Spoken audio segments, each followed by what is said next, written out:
what's going on, everyone? I hope you're having a good day. Welcome back to another episode of Buzz Beat, Charlotte Hornets podcast.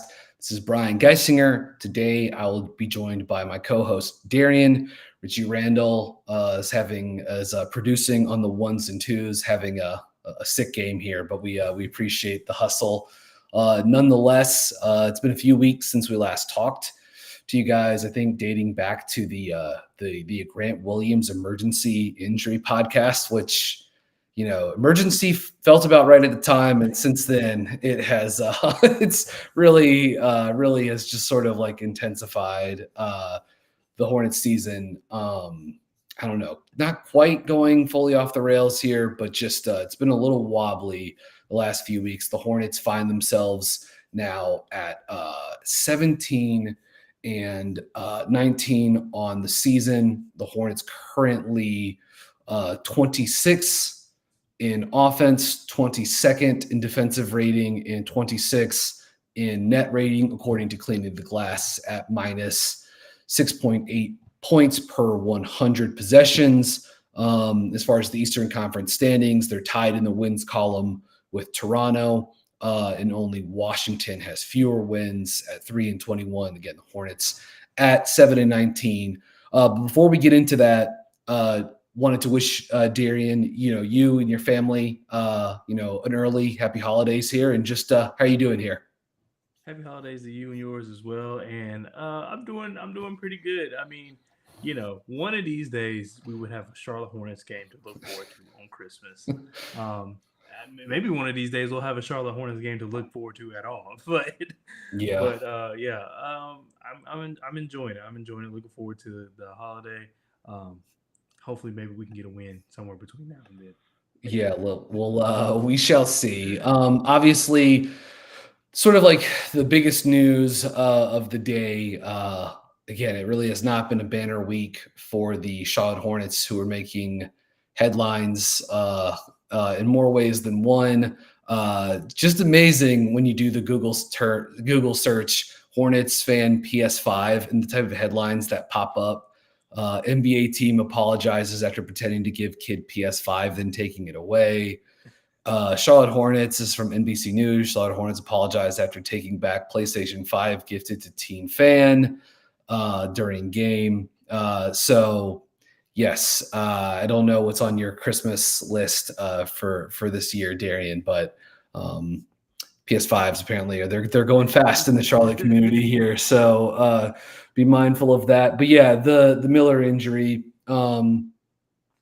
Worth discussing, because this one was a bit of a bummer. LaMelo Ball misses 7 games, so he's out while Mark Williams returns, and so you're getting to see some of the minutes with Mark playing with Brandon, and that's certainly like an intriguing setup. It's 2/3 of this look that we've been basically since the 2023 draft we've been looking forward to. The Hornets, for that loss to Philadelphia, they even get to the starting lineup that I think a lot of people had them projected for ahead of the season too, right? You see LaMelo Ball, Josh Green, Brandon Miller, Miles Bridges, Mark Williams.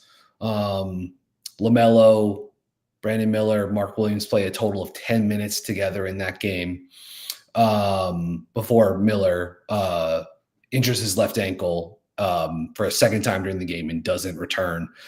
Darian, just sort of like your initial reactions to the injury to Miller, and sort of like some of the disappointment that comes along with it, especially as it coincides with the return of LaMelo, and then Mark really only a handful of games back after missing 11 months of action too.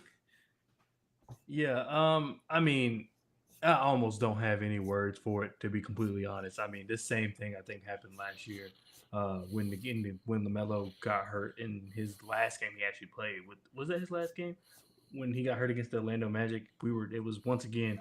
This is what we've been waiting for. Our preferred lineup. We finally got it. Lasted 2.5 quarters. Same exact thing happened here. Um, Same injury.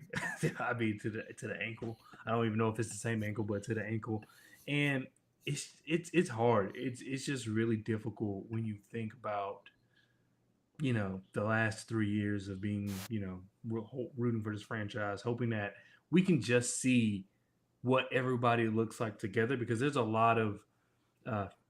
there's a lot of stakes, future stakes at that, with this particular lineup, and you just want to see what it just looks like, even for a little bit. And in the last 3 years, we've gotten 6 quarters. So, I mean, it's definitely not. I mean, it's definitely not the players' fault by any way, shape, or form.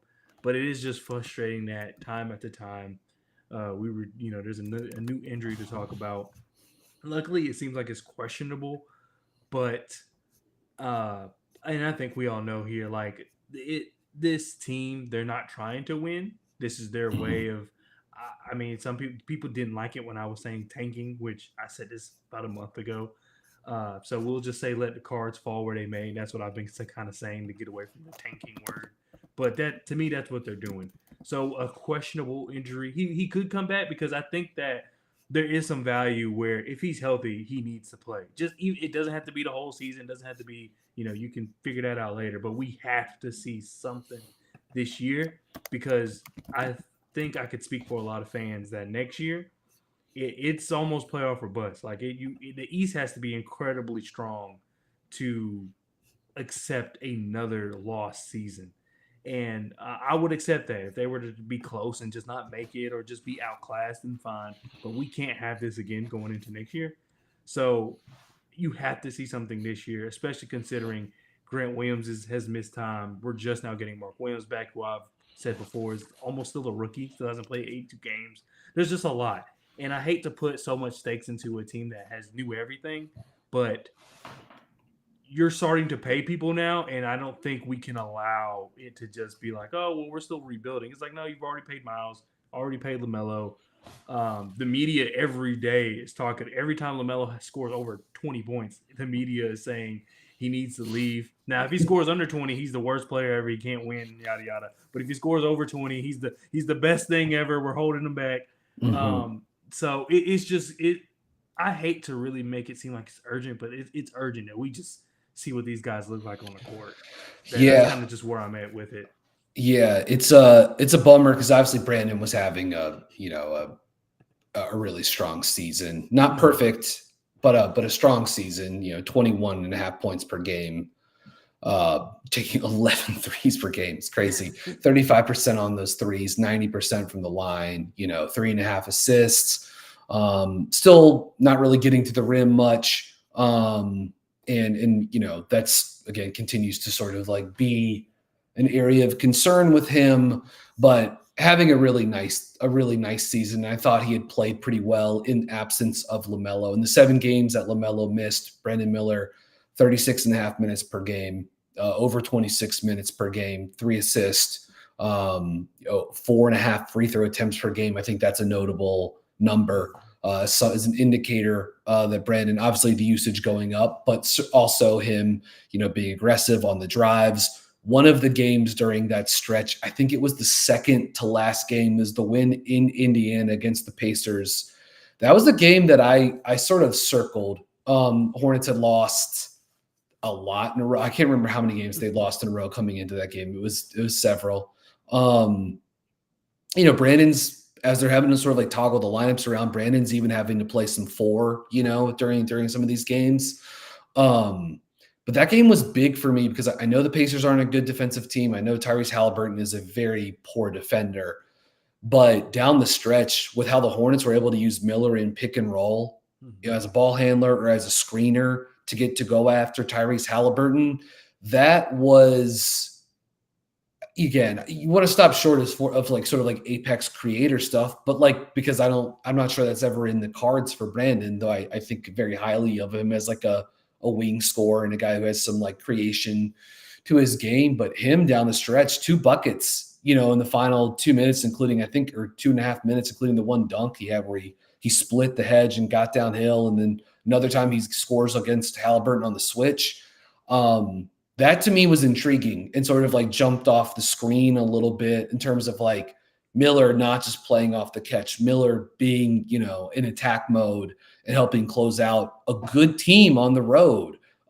Flawed team certainly in the Pacers, but So to see him then get hurt a couple days later, it's tough. I mean, I think you and I have been on the same page the whole season, even before the season. Like this for me was never the year for the Hornets to really like, go all in. I thought they were going to get to a point where they were going to sort of like lower the ceiling of the roster, whether that was through ultimately, the roster not being all that talented. I didn't think it was going to be that hard to do it, but it was either going to be injuries were going to happen, or they were going to find ways to sit guys, or there'd be a trade or two on the margins.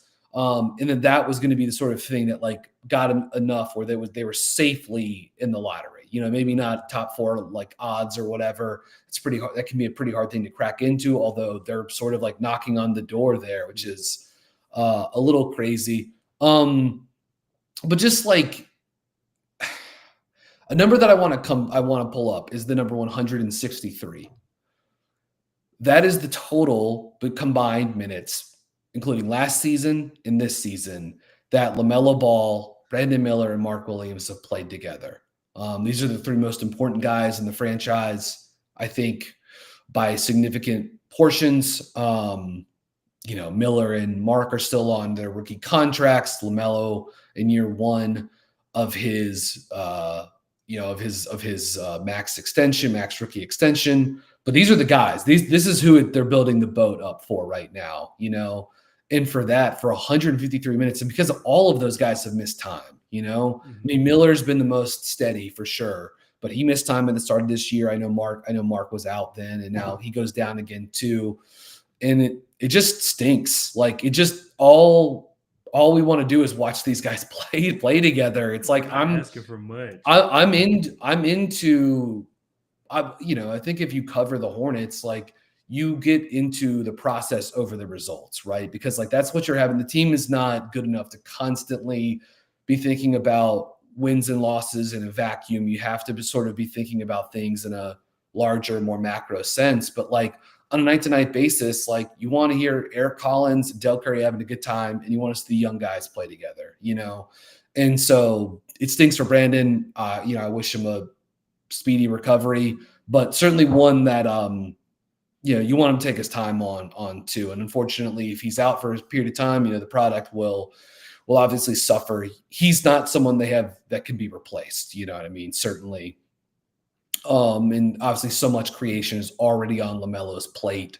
So yeah, that's a tough one. And again, we'll see how much time Brandon misses. Maybe I've missed something. I know Charles Lee spoke about it briefly after the game against Philadelphia, but I don't think they put out sort of like a timeline yet on his return. So I was just hopeful for a full recovery, and the faster the better. Any other thoughts on Brandon Miller, Darian, before we flip to the next topic here? It's just unfortunate. I mean, like you said, I think he was having a real good bounce back stretch because at the beginning of the season he did not play well. So I think that, which I value. I value players, especially Brandon Miller is only in his second year. I value players that can have a rough outing. I mean, Brandon Miller had a rough maybe 15 games, and I think he bounced back with authority at that, like times two. So I really appreciated that from him. So it just sucks that he is injured. And I do want to say that, like me and you both, we're not saying that we know for a fact Brandon's out for an extended period of time. Right, it's right, just right. more so the amount, like every time we get close, an injury happens. And then, particularly with Brandon Miller, even going back to last year, his injuries are a little more like day to day. Like he'll have a couple of games and he'll get hurt. He'll have a couple of games and he'll get hurt. And that can be worrisome as well. It's not like, okay, we're just going to set him out for 2 weeks and then, he'll be back. Like kind of like what they're doing with Trey Mann. Brandon Miller's a little more consistent, obviously negatively, but it's just something to monitor. And this could all be a part of their plan. But as a fan, that obviously we don't know what the inner workings of the team are. It's hard to see how they're going to know what to do next if they can't see everybody on the court. We've played they look good in practice game when we had Gordon Hayward, Terry Rozier, all those. And I'm not necessarily talking about those guys, but that era, they look good in practice, and then we get to the season, and the Mitch Kupchak is at the end of he waits all 82 games to be like, we just weren't good enough. It's like so. It's like okay, so that's just kind of where the frustration I think comes from. Is just the fact that we need to see on because there's just no way they can make any type of observations without seeing the guys on the court. It's just impossible. And then like Grant Williams, who we've talked about, especially during that podcast, how important he is to the team, regardless of stats. Trey Mann, how valuable he's become just being the sixth man and being able to create offense. Just not having those guys, I just don't see how you can make a decision on let's surround LaMelo with talent when you don't know what the talent is. And then, like I said, we're starting to pay people. If Trey Mann's going to come back, he's going to get paid. Grant Williams is already being paid. Josh Green is already being paid. And while they're good contracts to a certain extent, it's still hard to be like, okay, now we know we can make the playoffs with this team. You don't know at all, and so that's the worrisome part. Yeah, the man contracts come. That's going to be something to think about, chew on during the season, and certainly like as this team heads into restricted free agency with Trey. And that's something we should talk about probably more as the season progresses. Like, I want to see this guy back in Charlotte. I think that's for sure. That's important. And but yeah, it's hard to sort of like gauge where the market's going to be for him at this juncture. And certainly the Hornets would have a big advantage in terms of restricted free agency as well.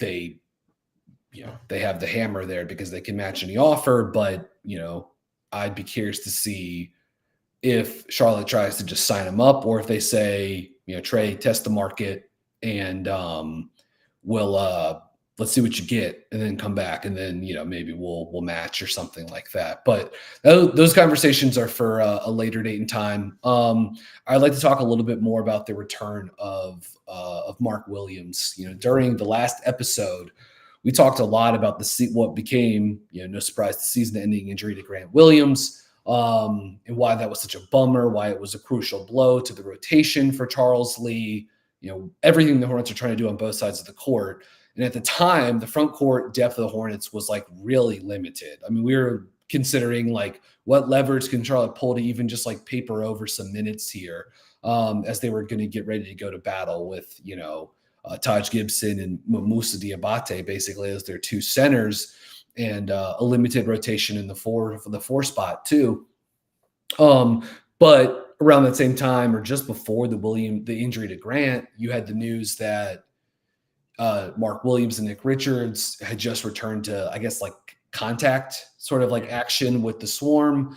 So one of the things we said at the end of that episode was, it felt really tenuous at that moment, but if Nick and Mark, like if those guys come back, it's gonna change at least it'll be easier for the team to put together like a credible front court in 48 minutes of like legitimate NBA level center play on a nightly basis. And yeah, man, it's been awesome to see Mark Williams back. Like, I don't want to diminish that at all. And obviously, like, he's been resting certain games, not playing him in back-to-backs. It's probably been helpful that the Hornets have also had like a period of the schedule where they just really haven't had that many games, in part because of the, the NBA Cup and just some other scheduling quirks, I guess. But he's played 5 games now, 2 starts, almost 13 minutes a game, about 64 minutes total. In those 13 minutes per game, averaging 8.8 points, 5 rebounds, 1.6 assists, which is interesting, a block, shooting just under 67% from the field. The advanced numbers in a very limited sample are pretty good too. 8% block rate, 18% offensive rebound rate, 25% defensive rebound rate, 24% assist rate. The Hornets have been outscored by 49 points in those 64 minutes with Williams on the floor. The offense has not been great, scoring only 96 points per 100 possessions in those minutes. Again, small sample. Mark Williams is a valuable offensive player, and I think he's done some good things thus far on the offensive side of the court. 15 of 17 shooting in the restricted area for him. I mean, no surprise. The bulk of his shots are going to come down there. And, hooked up with LaMelo a few times the other game, which was good. 10 dunks already on the season. So, the majority of his field goals made have been dunks this year. But just in this limited minutes, well, first off, Darian, what were your thoughts? How did you feel about the return of Mark Williams, and how would you evaluate his performance since he actually got back into the rotation for the Hornets here? I mean, that first game, I was like, he did not look good, but that's kind of what I expected. But what I didn't expect is I think he's been getting a lot better every single game. And as you mentioned, there's been restrictions on his minutes. He's missing back to backs, and so it seems like he's getting in the groove pretty quickly. I mean, obviously, there's some things he still needs to work on, and it's just going to take time. And that was kind of my biggest thing coming into the season when there were fans talking about possibly making the playoffs. I was saying that like it's going to take time for Mark to get acclimated and then get ready to win. Like that's just a whole nother thing. So that's why I didn't expect anything. But I mean, he's getting better every game, which that's what I like to see. I'm glad that we're having some paint protection.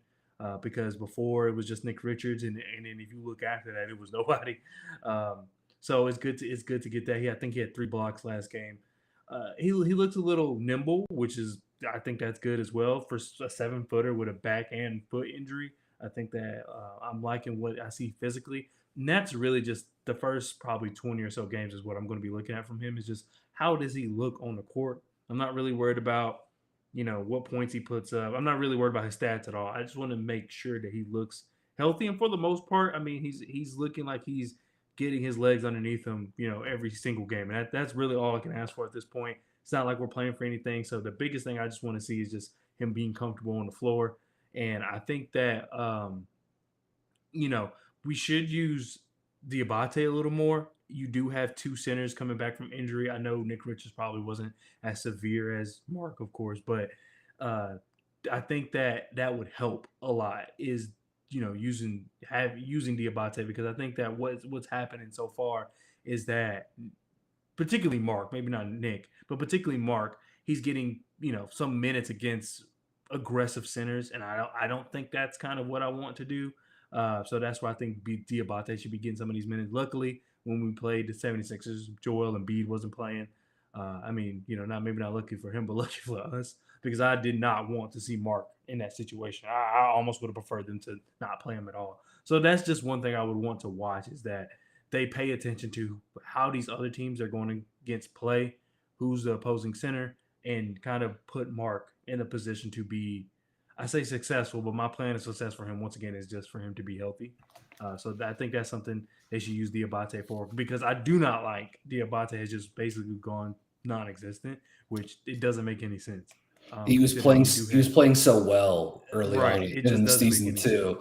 And I think he still, I was checking these numbers either earlier today or yesterday. He still is like one of the best. I mean, I know like on off numbers can be like a little noisy, but I still think he was sort of like the best in terms of like on off difference, or at least the Hornets sort of had the best.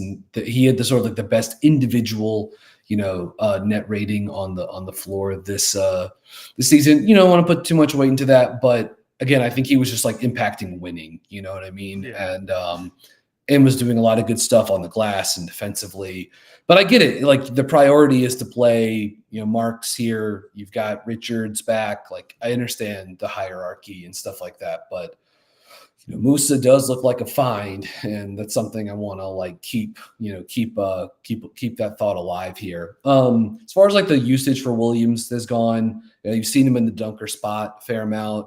I think he's been very active going for offensive rebound putbacks, which is big, and that's something with a guy like Mark, you're expecting a fair amount of his offense to come out of like broken plays and stuff like that. Like it's either pick and roll kind of stuff and him pulling in the defense on the roll, and then the Hornets playing off of that, or occasionally him getting a feed, a lob. He's looked, I think, pretty good finishing lobs so far. I think Micic hooked up with him in transition during the Cleveland game for a nice above the rim finish. There were 2 plays of his that I thought really sort of like jumped out a little bit to me that I liked. There was one in the New York game where someone for the Hornets drove baseline on the right side of the floor. Mark was spaced out to like the left wing, like Charlotte's doing with their centers a lot this season.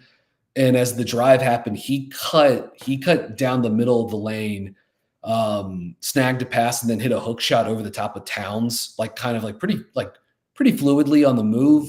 We don't think of Mark as like a hub, post guy really like that.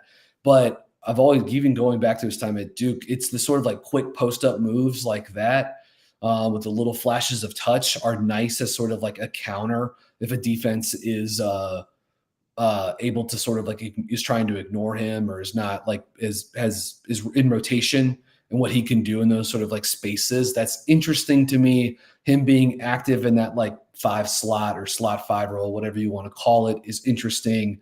And then I really liked, they had a play in the Cleveland game.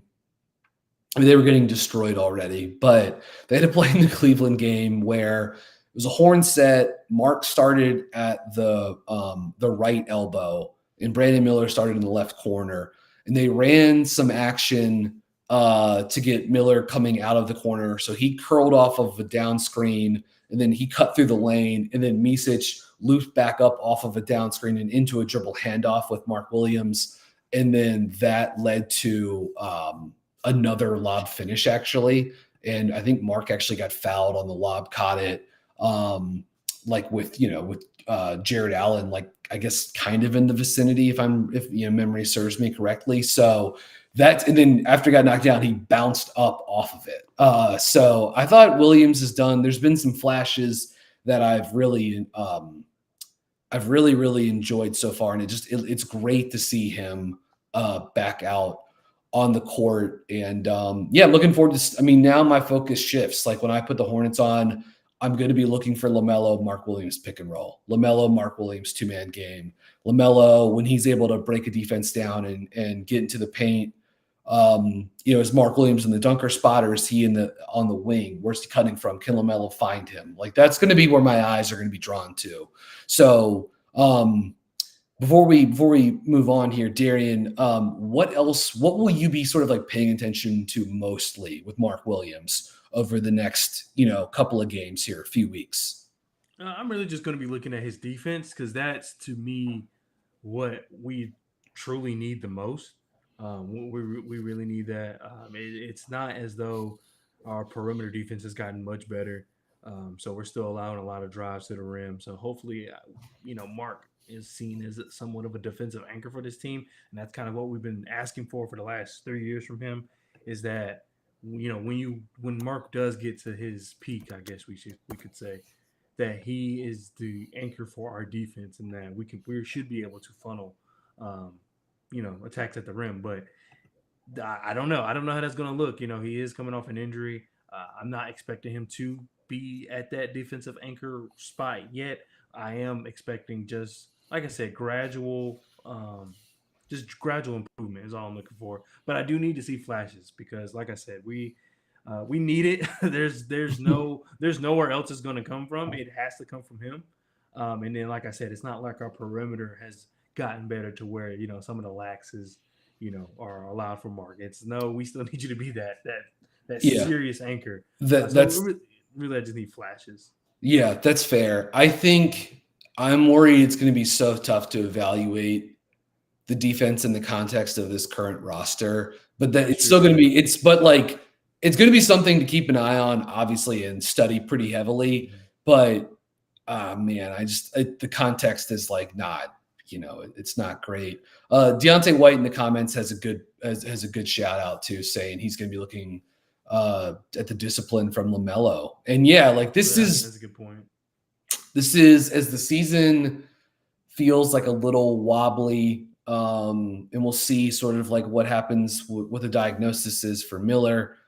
This is an interesting moment for LaMelo for sure, in terms of like what his play looks like, what his leadership looks like. And because the team's not going to win a lot of games, but just like, are they competitive? Are they a professional NBA offense? And fair or not, an outsized chunk of that is gonna fall on LaMelo to not just like be explosive and game breaking and all that kind of stuff, but also to like get them organized, keep them focused on that side of the court. So certainly something team wide really to keep keep a lookout for. Okay, all right. Enough of the Hornets in terms of injuries and lineup rotations, that kind of stuff. We'll get to.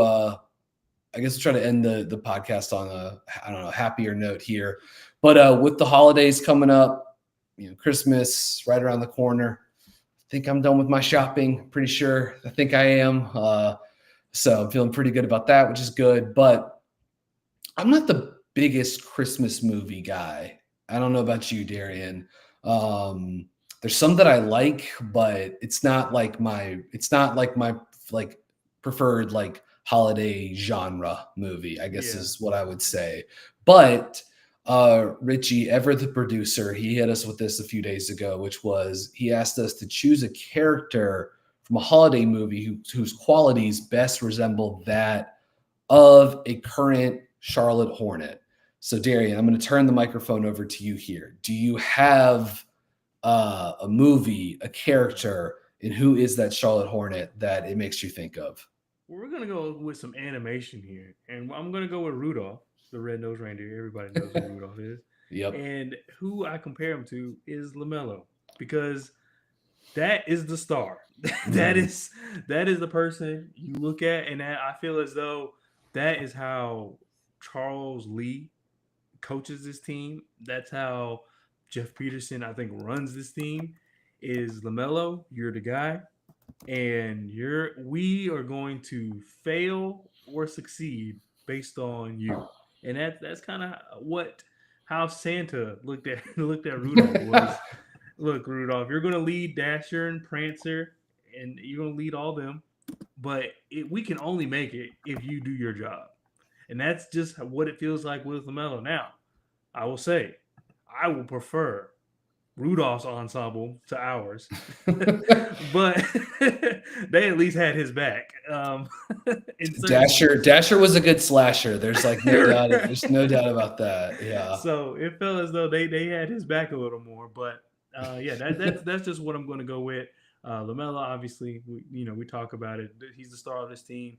There's I know some people hate when he's criticized, but I personally just feel like the only reason he's criticized is because we know what he can do. We know how important he is to the organization. I think it gets taken out of context sometimes, that people hate him or don't like him, or Mhm. I don't know why that's the case, but it's only because if he wasn't good, we wouldn't talk about. Because I see a lot of times Yeah. people are like, "Why aren't you talking about Nick Smith Jr.?" Even though I like Nick Smith Jr., it's like, well, Nick Smith Jr. is not the guy I want leading the Yeah. team. Like so that's the only reason. So and I feel once again that's what was like with Rudolph. If they weren't able to deliver those presents with Rudolph, despite Rudolph leading the way, the questions they would have been questioning Rudolph and why he couldn't do it. And that's what I feel like Lamelo's getting. We talked about it earlier. Lamelo scores 20. Charlotte is holding him back. He scores under 20. He's a losing player. No one should ever want him. Yeah. You live or die with it, and that's how Rudolph is treated. No, that's a good one. Look, Rudolph, he had that dog in him. There's no doubt about that. He got it done that night. And yeah, you brought up NSJ, and like, look, we may need to have a Nick Smith conversation sometime soon here. We'll save that for maybe a 2025 pod. But man, that's a good one. A solid poll there, Darian. Mine won't be as good, but just this one's a little bit off the beaten path. I don't know. Have you seen the movie Die Hard before by any Oh chance? yeah, that's definitely a Christmas movie. So I Exactly. already Like like where this is going. and it is. There's a lot of ways I could take this, but I'm just giving Eric Collins the Argyle Award because, like, Argyle, like the source of comic relief, throughout the movie. He also helps save the day at the end with the limousine, and Eric Collins, he makes tuning into this team a lot of I think fun. that's a Like good pull. I think he's that's a really he's good pull. he's really like Collins is like he's a true professional, and he not only like makes you it's obvious that he's having a good time at these games, and he and Dell have good chemistry and they work well together. But I think this is season 10 for Eric with the Hornets, and man, it's flown by.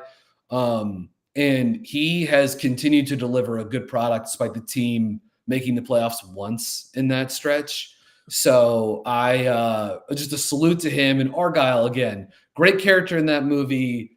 is very funny, and also like helps Bruce Willis or John McClane save the day there at the end. So I'm gonna go with Argyle and Eric Collins. All right, last one here. You and I are gonna don Santa hats, and we're gonna give out a couple of gifts here. So this is the Santa Darian and the Santa Brian segments of the show. We're going to give out gifts to those on the team or people associated with the team that need something. We all need something at this time of the year. I need another cup of coffee, I feel. But so Darian, without further ado, what is your gift as Santa Darian to either someone on the Hornets or people around the Hornets? My gift. And there was actually a lot of gifts I wanted to give to players, but I feel like what's even more important than that. And I landed on patience for the fans because I don't know what's next. There has been lots of times I feel like this with OKC. You knew what was next. I felt as though you saw them enough to saw where you could see where they were going. Um, and even if what they originally planned didn't work, they had and I shouldn't say they had because they still do. They have so many first round picks, they can pivot. So Yeah. if Shea didn't end up being Shea, they could have pivot. If Chet didn't end up being Chet, they could have pivot.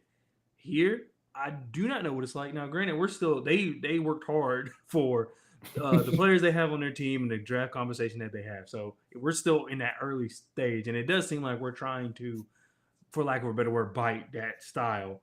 Um, but I don't know what's next. So we're just going to need patience. We have talent on the team. Um, so it's just a matter of just waiting to see what happens next. I know that, our new owners preach that, we want to make Charlotte a premier franchise. One, I'm pretty sure that they realize it's harder than what they anticipated. Two, it's just not, it's just simply just not easy. It's just not easy at all. So we're just going to need that patience. It's going to take time. Right now, I say that because unlike OKC, we don't have the abundance of first round picks. We do have two from Miami, which that one's looking pretty solid right now. And then the one from the Mavericks. Mm-hmm. But then now, and then also we just have a bunch of second rounders, so we'll see what happens there. But yeah, we're just gonna need the patience. We're still dealing with injuries, like you and I stated earlier. We've had our preferred at the time our preferred starting five only for 6 quarters in the last 3 years. So it's just not. We're just gonna have to be patient. Um, right now in tanking mode, they're not gonna give up much, which understandably so. So we literally it's just going to be, you know, just wait until the off season. That's really, if we just gotta hope we can make it to the off season with something, whether that's health, whether that's Yeah. some flashes. But it's just gonna take patience. So that's what I'm giving because I know we're tired of waiting, but that's what we're just gonna have to do at this moment. That's a good one. Like, really, patience for everyone is probably would be a Yeah. good thing. Like, even in and around the Hornets, and yeah, like it's no fun. I know they're gonna miss. They're gonna be bad again this season. To me, that I thought that was obvious in the off season. And yeah, it puts a lot of eggs in the basket for next season. But just they had to hang on to this lottery pick. They had to They do did. it. There was just no way around it. All right, mine. I'll be quick here. I've got a few to give out. I'm going to give out knee braces to my man Taj Gibson, who started 8 games now for the Hornets this season, and like I don't think Taj was anticipating starting 8 games this year. I know the knees have got to be bothered. It's getting I cold made a outside joke now that too. if I was him, I would sue because it's Yeah. like this is not what I signed up This is for. not, yeah. I wanted one more paycheck and, there's some stays in some nice hotels and be a mentor. And yeah, all of a sudden I'm in here having to guard, all these amazing NBA players. I've got ankle braces for LaMelo Ball and Brandon Miller. I think those are easy. I've got the like whatever the best present under the tree is. We're giving that one to Cody Martin, by the way. Can you believe? I think he's the one Hornet to play in every game so far this season. Played in 26 games. and just played pretty well actually. Like Cody's a guy that I'd be curious to see if there was a little like trade buzz for him. Mhm. I think we've sort of like considered that before. We think the sort of like lack of shooting probably makes it like a sort of like a non-starter. He feels like a guy you probably can't play beyond like the first round. So I'm just not sure a playoff team's really going to be super eager to give something up. But 33% from threes on almost 4 attempts per game. And it's probably not enough to really like swing it there, but like it's a little interesting. And I just think Cody's played pretty well. And after basically 2 lost seasons for him, it's been nice to sort of like see him back and I think playing pretty well. And then lastly, like PS PlayStation 5s for all the Hornets fans out there. Just everyone gets a PS5. The kid who got screwed over the other night, he gets a second PS5. He can have one upstairs and one downstairs at his house. Yeah, everyone gets to play all the video games they want in 2025. That's what's coming out of the bag for me here. But Darian, any other last second thoughts on the Hornets before we wrap up and get out of here? Yeah, I see this one comment that says I had different takes. I just want to say that what happens is uh, sometimes I say trade, but I don't necessarily mean trade to get better. Sometimes I say trade to get worse. So I feel like those are things that we look forward to with the team in this situation. I don't think anyone is saying to make any moves. I don't think Mhm. BG would say. I don't think anybody will say to make moves to get better. We need to get worse because there's no point of trying to make us better for this season. But yeah, overall, I think that it's going to be a rough season, unfortunately. Yeah. That Yeah. that's just what it's come down to. But it's good to be in the holiday spirit.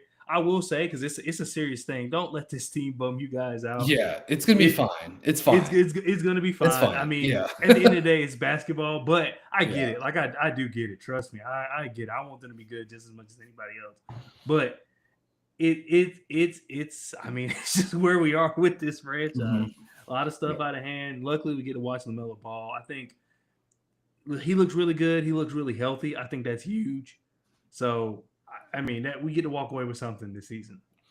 Yeah, that's it. I mean, we'll have plenty of time to talk about team building stuff in the draft. There's some Mhm. interesting guys uh to dive in on. We'll see sort of like we're a ways off from all of that. So we've got time to get into it later on, especially as the calendar actually flips to 2025. But like I think look, if you follow the Hornets, like everyone, I think knows this stuff already. It's like if you were living and dying with wins and losses, like we'd be having candlelit vigils for you. You know what I mean? Like it's you would have been long gone here. So it's like I would reiterate that. Like I think there's a chance if they can get healthy for this to be like not a winning basketball team necessarily, but like a good product and one that's like fun to watch. Like I think Charles Lee's done some good stuff this year.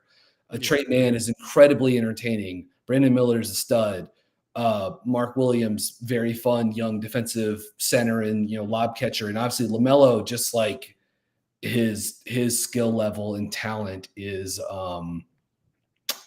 it feels limitless sometimes, and I think Yeah, for ultimately sure. that's sort of like why the critiques of him run the full scope. But I think ultimately when people are like, if they are hard on him, it's because you have an idea of what this guy maybe could potentially be. So And there's a um difference. You can tell by reading the tone, or if you're watching a podcast, like Chandler Parsons. Like that's a guy I just truly don't think he likes Lamelo, and that's fine. You don't have to like him, but yeah, there's a tune difference it tune it between out, man. I would just say right. get off, like honestly, get off of to social media for a little bit. Like it's like I promise you, I've been trying to do that a lot actually. Like I've been trying to do that more the last month or so, Mhm. and with varying degrees of success. But it's been good for me. And just like anytime you start getting like upset about what a former player is saying about your favorite current player or whatever, like just remember it doesn't actually matter. They probably don't know what they're talking about. And like, you can just read a book or get on your PlayStation 5 or like watch a basketball game. You know what I mean? Like that stuff is Watch other teams. Oh my, that's something that's yeah, been. way more I fun, will. way more fun than getting upset. Like again, I it's will. easy for me. Yeah. It's easy to say than like again. I'd like I think we all fall into these traps at times, but man, just don't if you can avoid that stuff because like it's pretty toxic. All right. Well, look, since we're wrapping up here, just wanted to say for those who tuned in, whether it was live or listening on the podcast app or their podcast feeds the next day. We really appreciate that. We really appreciate you guys for sticking with us. It's been kind of a hectic last few months, but we're continuing to try to put out episodes as regularly as we can. This is a tough period because Richie is in a very limited capacity. Despite that, he's still the best basketball podcast producer in the world, and I'm like knee deep in college basketball and juggling that with a full-time job. So this is tough, but we're still putting it together. We're having a fun time talking about the Hornets, but just a lot of gratitude for the people that continue to rock with us. It really does mean a lot, and just to all of those people, happy holidays, safe travels. Enjoy the time with your family, with your loved ones. And just know we'll be with you guys when the calendar flips to 2025 too. So Darian, thanks for coming on here with me. And really appreciate your time as well. We'll see you guys on the next episode of Buzz Beat. Go Hornets.